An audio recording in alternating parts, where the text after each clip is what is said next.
Hi friends, good morning. Vinayagar Chaturthi அன்னைக்கு காலையிலேயே நிறைய காய் போட்ட சாம்பார் பிரேக்ஃபாஸ்ட் லஞ்சுக்கு சேர்த்து வச்சாச்சு.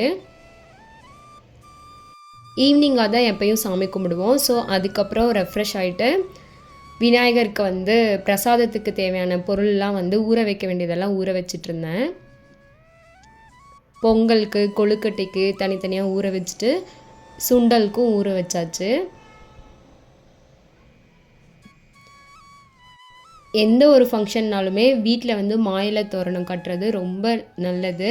ஸோ அதை வாஷ் பண்ணி எடுத்துகிட்டு அவர்கிட்ட கொடுத்து அப்படியே ரெடி பண்ணிவிட சொன்னேன்.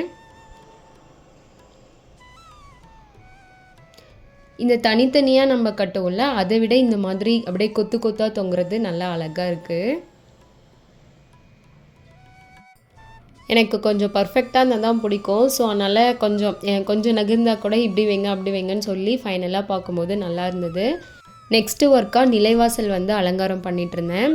வெளியில் இருக்க ஒர்க்லாம் முடிச்சிட்டா அதுக்கப்புறம் சாமி அலங்காரம் பண்ணுறது பிரசாதம் பண்ணுறதுன்னு உள்ளே ஒர்க் பார்த்துக்கலான்னு சொல்லிட்டு நிலைவாசல் தான் அலங்காரம் பண்ணிகிட்ருந்தேன். கையோட கோலமும் போட்டு விட்டுலான்னு சொல்லிவிட்டு அன்றைக்கி இந்த கோலம் தான் போட்டிருந்தேன். அத்விக் நடுவில் அம்மா நான் வெளியே போகிறேன் உள்ளே போகிறேன்னு ஜம்ப் பண்ணி போயிட்டே தான் இருந்தான். ஆனால் எதையுமே கலைக்காமல் அழிக்காமல் ஜம்ப் பண்ணி போய்க்கிட்டான். அதுக்கப்புறம் நம்ம புதுசாக வாங்கியிருந்த மேட்டும் போட்டாச்சு. நிலைவாசல் அலங்காரத்தோட அந்த மேட்டை போடும்போது ரொம்பவே சூப்பராக இருந்தது. நல்லா கலர்ஃபுல்லாகவும் இருந்தது.